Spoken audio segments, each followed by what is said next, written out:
have never ever seen a Nigerian pastor that preach about the verse that comes after wife submit to your husband. Because the verse that comes after it says submit one to another.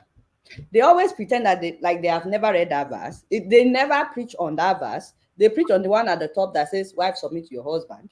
They skip the one that says submit one to another. If I understand English well, it means, okay, that means you are both supposed to submit to each other. They don't preach about that. I have never seen a Nigerian pastor preach about that.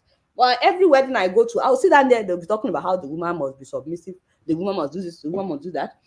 Now that I have a daughter, even before I had a daughter, I always think about the fact that all of you here, if you have daughters, you put them in school, you want the best for them, you put them in the best school, you want them to study this, study that. And then from what I see a lot of times, once they get married like that, that's the end of.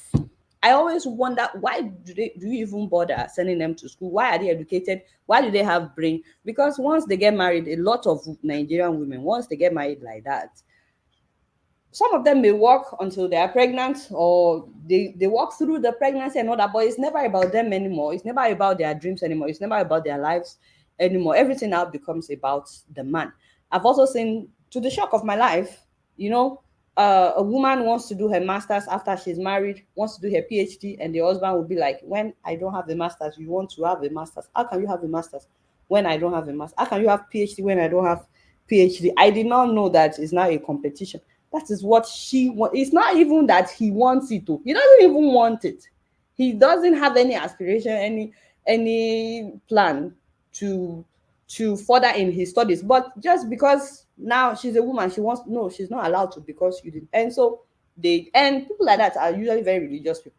So that is why I'm saying that as much as we can talk, it doesn't mean much until men actually do the right thing, which is treat all the women around them as another human being, as they would want to be treated.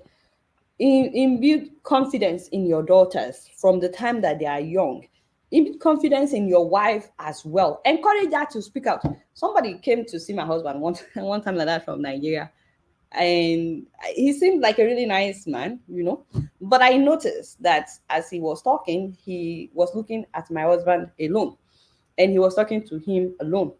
And after some time, I noticed I was just sitting here. I'm not seen. I'm not here. And so I excused myself.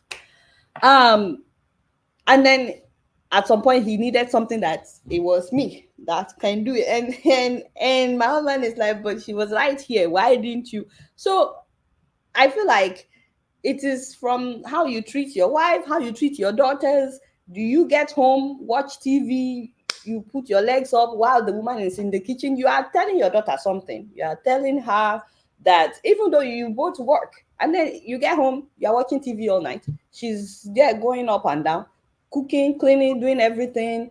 You're already telling your daughter that this is what a woman's life is supposed to be like. It doesn't matter whether or not you work, you are the one that should serve everybody, and you're already telling your son something as well. So I think it starts from how our children are raised, and also how we treat our spouses.